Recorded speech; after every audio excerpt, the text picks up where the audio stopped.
என்னை நன்றாக இறைவன் படைத்தனன், தன்னை நன்றாக தமிழ் செய்யுமாறு. அருளுருவான அன்னை பராசக்தியினுடைய கருணையினாலே மிக விமர்சையாக சங்கீத ரசிகர்கள், பக்தி அன்பர்கள் முன்னிலையில் நடைபெற்று கொண்டிருக்கிற இந்த அருமையான பெருவிழாவில் வாழ்க்கை ஒரு சங்கீதம் என்ற தலைப்பிலே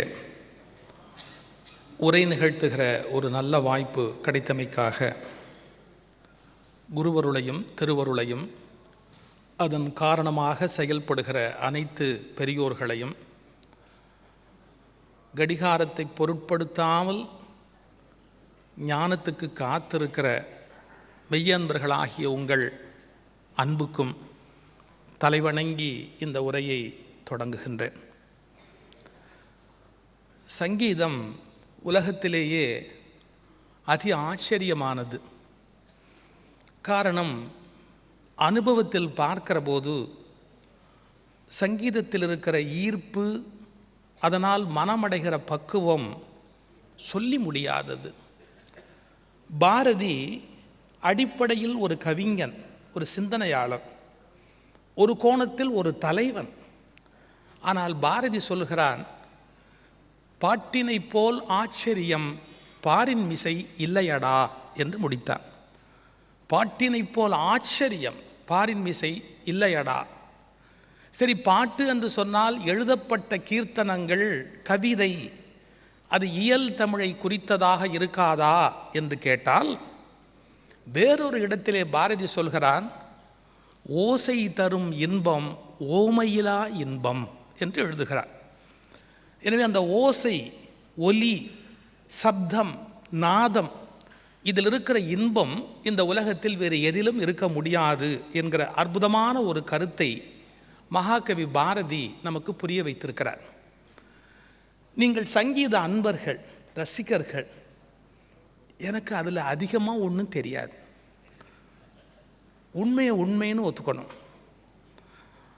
அதனால் சங்கீதத்தை வாழ்க்கையோடு இணைத்து, ஏன்னா வாழ்க்கைங்கிறது தெரிஞ்சாலும் தெரியாட்டாலும் வாழ்ந்து தீர வேண்டிய ஒன்று. அதனால் வாழ்க்கையோடு இணைச்சு, வாழ்க்கை ஒரு சங்கீதம் அப்படிங்கிற கோணத்தில் ஒரு சிறிய சிந்தனை இன்றைக்கு நாம் நிகழ்த்தலாம்னு நினைக்கிறேன்.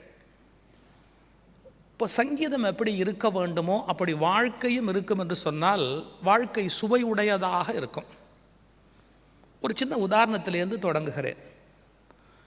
பகவான் புத்தரிடத்தில் ஒரு அரசர் வந்து துறவு கேட்கிறார். எனக்கு சந்நியாசம் கொடுங்கள் என்று துறவு கேட்கிறார். அவர் ரொம்ப சிற்றின்பத்தில் மூழ்கியவர், ரொம்பவும் இந்த உலக இன்பத்தில் அவர் நாட்டமுடையவர். அவருக்கு எப்படி நம்ம சந்நியாசம் கொடுக்க முடியும், கொடுக்கக்கூடாது என்று எல்லாரும் தடுக்கிறார்கள். அந்த அரசரை பற்றி சொல்லுகிறார்கள், ஏறி போகிற படிகளிலே பெண்களை நிறுத்தி வைத்து அவர் தீண்டிக் கொண்டு போகிற அளவுக்கு உலக வாழ்விலே அதிக நாட்டமுடையவர் என்று குறிப்பிடுகிறார். அவ்வளவு தூரத்துக்கு உலகியல்ல நாட்டமுடைய ஒருவருக்கு நம்ம சந்நியாசம் கொடுத்தா சரியா இருக்காது, கொடுக்க வேண்டாம் என்று சொல்கிறார்கள். ஆனால் புத்தர் கவலைப்படவில்லை, அவருக்கும் சந்நியாசம் கொடுத்து விட்டார். இப்போ பாருங்க, இந்த எண்ட்லேருந்து, சிற்றின்பம் அப்படிங்கிற இந்த எண்ட்லேருந்து எக்ஸ்ட்ரீம் லெவல் சந்நியாசத்துக்கு அவர் போயிட்டார். எப்படி? மற்ற சன்னியாசிகள் 3 வேளை சாப்பிட்டா அவர் ஒரு வேளை கூட சாப்பிட மாட்டார். மற்ற சன்னியாசிகள் நிழலில் நடந்து போனால் அவர் வெயிலில் நடந்து போவார். மற்ற சன்னியாசிகள் ஒரு 4-5 மணி நேரம் உறங்கினால் அவர் அது கூட தூங்க மாட்டார். கடும் துறவு, துறவுனா கடும் துறவு, பட்டினி, தன்னை வருத்தி கொள்கிறார். தான் ரொம்ப பாவம் பண்ணிட்டோம் என்று ரொம்ப வருத்தி கொள்கிறார். மெலிந்து துரும்பா போய் நடக்க முடியாமல், சாப்பாடும் கிடையாது, அவ்வளோ கஷ்டப்படுத்தி கொள்கிறார் அந்த அரசர். புத்தர் அவரை அழைத்து சொல்லுகிறார், நீ ரொம்ப அருமையாக இந்த சித்தார் மாதிரி ஒரு இசைக்கருவி, நரம்பு கருவி, நீ ரொம்ப அருமையான ஒரு கருவி வாசிப்பியாமே, எனக்கு வாசித்து காட்டு அப்படிங்கிறார். அந்த கருவியை எடுத்து அவர் மீட்ட தொடங்குகிறார். அப்போ புத்தர் சொல்கிறார், அந்த நரம்பு கருவியை இன்னும் கொஞ்சம் முடுக்கு, இன்னும் கொஞ்சம் டைட்டாக முடுக்கு அப்படின்னார். அச்சுச்சோ, பண்ணக்கூடாது. ஏன்? அந்த கம்பி அருந்து போயிடும். ஓ, வாசிக்க ஆரம்பித்தார். கொஞ்சம் தளர்த்து, இன்னும் கொஞ்சம் நிறைய தளர்த்து. ஐயோ தளர்த்தக்கூடாது, அபஸ்வரம் பேசும், தளர்த்தக்கூடாது. அப்போ எப்படி வச்சுருக்கணும்? இந்த மாதிரி நடுவில் வச்சுருந்தா தான் சரியாக இருக்கும்.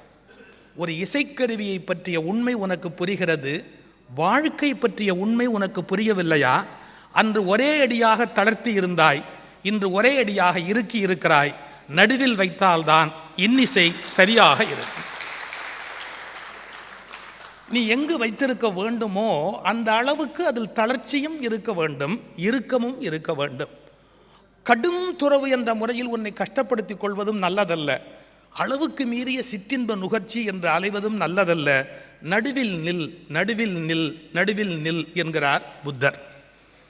ஒரு இசைக்கருவியிலிருந்து வாழ்க்கை பற்றிய பேர் உண்மையினை நமக்கு புத்தர் புரிய வைத்திருக்கிறார்.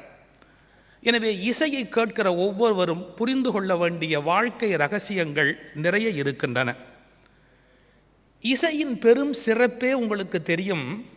ராகம், தாளம், ஸ்ருதி, லயம். ஒன்று பெண்மையாக சித்தரிக்கப்படுகிறது, மற்றொன்று ஆண்மையாக சித்தரிக்கப்படுகிறது. ஸ்ருதி, லயம், மாதா பிதா என்று கொண்டாடுகிறார்கள். ஒன்று பெண்மையாக சித்தரிக்கிற போது மற்றொன்றை ஏன் ஆண்மையாக சித்தரிக்க வேண்டும்? இசையில் ஒரு அற்புதத்தில் அற்புதம். ராகத்தை பற்றிய ஞானத்தை நம்முள் பதிந்து கொள்வதும் நமக்கு அள்ளித்தருவதும் பெருவாரியாக நம்முடைய வலது மூளை. தாளம் பற்றிய விஷயங்களை நமக்குள் பதிவு செய்து கொண்டு ஒரு கணக்கு வழக்கோடு சங்கீதத்தை தருவது நம்முடைய இடது மூளை. கண்டிப்பாக எல்லோருக்கும் மூளை என்று ஒன்று உண்டு. அதை சில பேர் உபயோகப்படுத்துவார்கள், சில பேர் பயன்படுத்தாமல் பத்திரமாக வைத்திருப்பார்கள், அது வேறு சமாச்சாரம். ஆனால் வலது மூளை கற்பனை, ஸ்வரங்கள், ஆலாபனை என்றெல்லாம் விஸ்தரித்து கொண்டே போவது வலது மூளையின் இயல்பு. எந்த ஒன்றிலும் இருக்கிற கணக்கு வழக்கை நிர்வாகம் பண்ணி இது இப்படித்தான் என்று ஒழுங்குபடுத்தி கொள்ளுகிற இயல்பு இடது மூளையினுடைய இயல்பு. நமக்கு இயற்கையே எப்படி கொடுத்திருக்கிறது? கற்பனைகளை அதிகமாக தருகிற வலது மூளையையும் ஒழுங்கையும் நியதியையும் கட்டுப்பாட்டையும் கடைபிடிக்க சொல்லுகிற இடது மூளையையும் இயற்கை அல்லது கடவுள் நமக்கு கொடுத்து இரண்டையும் இணைத்து வாழுகிற வாழ்க்கையை நடத்து என்று நமக்கு சொல்கிறது. எனவே ராகத்தையும் தாளத்தையும் கையாளுகிற போது, ஸ்ருதியையும் லயத்தையும் கையாளுகிற போது ஒரு மனிதன் ஆண்மையையும் பெண்மையையும் இணைக்கிற அந்த அற்புத கலையை தெரிந்து கொள்வதால் தான் ஒரு ஆண் பெண் சங்கமிக்கிற போது எத்தனை பெரிய இன்பம் உலகத்தில் இருக்கிறதோ அத்தனை பெரிய இன்பம் சங்கீதத்தை கேட்கும் போதும் ஒரு மனிதனுக்கு கிடைக்கிறது என்று அதனுடைய நுட்பத்தை தெளிவுபடுத்தி இருக்கிறார். அது ரெண்டு ஆப்போசிட் போல்ஸ், ஒன்றுக்கொன்று எதிரானது. அந்த எதிரான ஒன்றை இழுத்து பிடிச்சு ஒரு நடுவில் ஒரு மையப்புள்ளியில் நிறுத்துகிற போது அதில் ஒரு அற்புதம் நிகழ்கிறது. உங்களுக்கு தெரியும், ஆப்போசிட் போல் அட்ராக்ட்ஸ், சேம் போல் ரிப்பல்ஸ். சங்கீதத்தில் புரிஞ்சுக்கிற மாதிரி வாழ்க்கையிலையும் புரிஞ்சுக்கணும். இன்றைக்கி என்ன ஒரு பெரிய சிக்கல் நடக்கிறது அப்படின்னு கேட்டால், ஆண்கள் பழைய காலம் மாதிரி ஆண்களுக்குரிய தன்மையோடு இருக்கிறத யாராலையும் சகிக்க முடியல. அவெல்லாம் பொம்மநாட்டியாக மாறிவிட்டா பரவாயில்ல அப்படிங்கிற மாதிரி ஒரு அபிப்பிராயம் நம்முடைய பெண் இயக்க அந்த விடுதலை வீராங்கனைகளுக்கெல்லாம் ஏற்பட்டு. எப்படி அதென்ன ஆம்பளைன்னா அப்படி, ஆம்பளைக்குன்னு ஏதாவது ஒரு திமிரா என்னமோ ஒரு வார்த்தை. ஒரு ஆண் முழுமையான ஆணாக பழைய இயற்கைத்தன்மையின்படி இருப்பதில் ஏதோ ஒரு குற்றம் இருப்பதாக ஒரு குற்றச்சாட்டு சமூகத்தில் இருக்கிறது. அதே மாதிரி ஒரு பெண் முழுமையான பெண்மையோடு வாழ்வது என்பது பிழை என்பது போன்ற ஒரு கருத்து வேறு ஒரு கோணத்தில் அவர்களுடைய வாழ்க்கையை மாற்ற வேண்டும் என்ற எண்ணம் தோன்றிக்கொண்டே இருக்கிறது. நன்றாக இன்றைக்கு நேர்ந்திருக்கிற விபத்தை நீங்கள் கவனித்தால் உங்களுக்கு உண்மை புரியும். நம்முடைய பழைய தம்பதிகளெல்லாம் 70 ஆண்டு 80 ஆண்டு சேர்ந்து வாழ்ந்த ரகசியத்தை நீங்கள் பார்த்திருப்பீர்கள். ஆனால் இன்றைக்கு திருமணமாகிறவர்கள் நாளைக்கு விவாகரத்து செய்து கொள்கிற அசிங்கத்தை தான் இந்த நூற்றாண்டில் நாம் சந்தித்து கொண்டிருக்கிறோம். இதனுடைய அடிப்படை காரணம் பலருக்கு இன்னும் புரியவில்லை. அடிப்படை காரணம், ஆண் கொஞ்சம் கொஞ்சமாக பெண்மை அடைந்து கொண்டு வருகிறார், பெண் கொஞ்சம் கொஞ்சமாக ஆண்மை அடைந்து கொண்டு வருகிறாள். இதன் விளைவாக பெண்மை குறைந்த பெண்களும் ஆண்மை குறைந்த ஆண்களும் உண்டாவதால் இருவருக்கும் இடையிலான கவர்ச்சி நீத்து போவதால் இன்றைக்கு உடனடியாக விவாகரத்துகள் கோரப்படுகின்றன. ஆண் முழுமையான ஆண் தன்மையோடு இருக்கிற போது, பெண் முழுமையான பெண் தன்மையோடு இருக்கிற போது, அவர்களுக்கு இடையில் இருக்கக்கூடிய காதலும் கலவியும் நேசமும் பாசமும் வார்த்தையால் வர்ணிக்க முடியாததாக நீண்ட காலத்துக்கு தொடர்ந்து இருப்பதற்கான வாய்ப்பு உண்டு.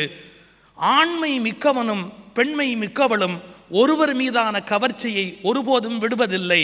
ஆனால் ஆண்மை நீர்த்து இன்றைக்கு பெண்மையாகி வருவதாலும், பெண்மை நீர்த்து ஆண்மையாகி வருவதாலும் இருபாலுக்கும் இடையில் இருக்கிற ஈர்ப்பு குறைந்ததால் தான் வாழ்க்கை என்ற சங்கீதத்தில் இப்போது சுருதி பேதம் கேட்கத் தொடங்கி இருக்கிறது. இந்த மிகப்பெரிய ரகசியத்தை புரிந்து கொண்டு வாழ்க்கையின் நுட்பங்களையும் சங்கீதத்தின் நுட்பங்களையும் இணைத்து வாழ்வை ஒரு உன்னதமான சங்கீதமாக ஆக்கக்கூடிய கலையை நாம் நிச்சயமாக கொண்டு செலுத்த முடியும். சங்கீதத்தில் இருக்கிற பெரிய அழகு என்ன? பேதம்தான் அழகு. ரொம்ப நுட்பமான விஷயம். பேதம்தான் அழகு. இப்பொழுது மேல் ஸ்தாயி கீழ் ஸ்தாயி, இது பேதம். ஸ்வரங்களில் ஒலியில் ஒரு ஒலிக்கு இன்னொரு ஒலி பேதம், ராகத்தில் ஒரு ராகத்துக்கு இன்னொரு ராகம் பேதம், தாளத்தின் அமைப்பில் ஒரு கட்டுக்கு இன்னொரு கட்டு பேதம், டிஃபரன்ஸ். நாம் எப்படி தவறுதலாக இன்றைக்கு புரிந்து கொண்டு இருக்கிறோம் என்று சொன்னால், பேதமற்ற நிலைதான் உலகத்தில் அழகு. எனவே பேதங்கள், வேறுபாடுகள், அது இல்லாதபடி உலகத்தை எப்படி ஆக்குவது என்று பேசுகிறோம். நான் சொல்வதில் இருக்கிற நுட்பத்தை நீங்கள் உள்வாங்கிக் கொள்வீர்கள் என்று நம்புகிறேன். பேதம் என்பது ஒன்றிலிருந்து ஒன்று மாறுபட்டு இருப்பது தானே ஒழிய ஒன்றை விட ஒன்று உயர்வு தாழ்வானது அல்ல. நாம் இன்றைக்கு எப்படி குழப்பிக் கொண்டிருக்கிறோம்? பேதங்கள் எல்லாமே உயர்வு தாழ்வானவை என்று முடிவு செய்து விட்டோம். இல்லை, உயர்வு தாழ்வு என்பது வேறு, பேதங்கள் என்பது வேறு. இதிலிருந்து இது மாறுபட்டது, இதிலிருந்து இது மாறுபட்டது, இதிலிருந்து இது மாறுபட்டது. உப்பிலிருந்து புளிப்பு மாறுபட்டது, புளிப்பிலிருந்து காரம் மாறுபட்டது, காரத்திலிருந்து இனிப்பு மாறுபட்டது, இனிப்பிலிருந்து கசப்பு மாறுபட்டது. ஒன்றை புரிந்து கொள்ள வேண்டும், மாறுபட்டதே ஒழிய புளிப்பை விட இனிப்பு உயர்வல்ல, இனிப்பை விட கசப்பும் உயர்வு அல்ல. இவை எல்லாம் கலந்திருக்கிற போதுதான் அறுசுவை உணவு இனிப்பது போல ஒன்றிலிருந்து ஒன்று பேதப்படுகிற போதுதான் சங்கீதம் சுவையுடையதாக மாறுகிறது. ஏற்றம், இறக்கம், மாற்றம், ஆலாபனை, வேறு வகையான அந்த உச்சத்தை தொடுதல், மீண்டும் கீழிறங்குதல் என்றெல்லாம் மாறுகிற போதுதான் அதில் அழகு வருகிறது. வெவ்வேறு ஸ்வரங்கள் பேசுகிற போதுதான் அங்கு உயிர்ப்பு கிடைக்கிறது. எனவே பேதம்தான் அழகு என்பதை, பேதம் ஒருபோதும் குற்றமில்லை என்பதை, பேதம்தான் உலகத்தை அதிக வண்ணப்படுத்துகிறது என்பதை நிரூபித்த விஞ்ஞானத்திற்கு பெயர் சங்கீதம் என்பதால், பேதம் இந்த உலகத்தின் அழகு என்பதை சங்கீதம் வாழ்க்கைக்கு கற்றுத்தருகிறது. இப்போ நேற்று இருந்த மாதிரியே இன்னைக்கும் அதே மாதிரி சமையல் இருந்தால் சாப்பிட முடியுமா? அதே மனைவி மாற்ற முடியாது, ஆனால் சாப்பாடு மாற்ற முடியுமா? இல்லையா? வெவ்வேறு வகையான சுவையோடு கூடிய உணவாக மாற்ற முடியாதா? அப்போது நேற்று இருந்தது போலவே எல்லாமே இன்றைக்கி அப்படியே புரோட்டோடைப், அப்படியே ஸ்டீரியோ, அதே மாதிரி பதிவு, ஃபோட்டோ காப்பி அப்படியே தொடர்ந்து போகும்னு சொன்னால் வாழ்க்கை சுவையுடையதாக இருக்காது. சுவை என்பதே பேதத்தால் தான் ஏற்படுகிறது. இதை சங்கீதம் புரிய வைக்கிறது. நல்ல வேளையாக எனக்கு பாடி காட்டுற சாமர்த்தியம் இல்லை. அப்போது அதில் இருக்கிற அந்த வேறுபாடும் ஏற்ற இறக்கமும் மாற்றமும் என்ன என்று அனுபவித்து பழகிய உங்களுக்கு தெரியும். இந்த வாழ்விலும் சில பேதங்கள் தவிர்க்கப்பட முடியாதவை என்பதை சங்கீதம் நமக்கு நியாயப்படுத்தி கொண்டிருக்கிறது. ஒரு வேடிக்கையான சம்பவம் ஒன்று சொல்வார்கள். ஒரு ரொம்ப ஆராய்ச்சியாளர், ரொம்ப வித்தியாசமாக சிந்திக்கிறவர், அவர் என்ன பண்ணார், ஒரு வீணை மாதிரி ஒரு இன்ஸ்ட்ருமெண்ட்டை எடுத்து வைத்துக்கொண்டு ஒரே தந்தியில் வாசித்து கொண்டிருந்தார். ஒரே இடத்துலையே நின்று ஒரே ஸ்வரத்தை மீட்டிக்கொண்டு ஒரே நிலையில் ஒரே தந்தியிலேயே மீட்டிக்கொண்டிருந்தார். அவர் மனைவி நினைச்சார், ஏதோ பழகிறார், கொஞ்சம் கொஞ்சமாக பழகிடுவார் அப்படின்னு எதிர்பார்த்தா. ஒரு நாள் ஆச்சு, 2 நாள் ஆச்சு, 3 நாள் ஆச்சு, 1 வருஷம் ஆச்சு. அவர் ஒன்றும் மாத்திரதா தெரியல.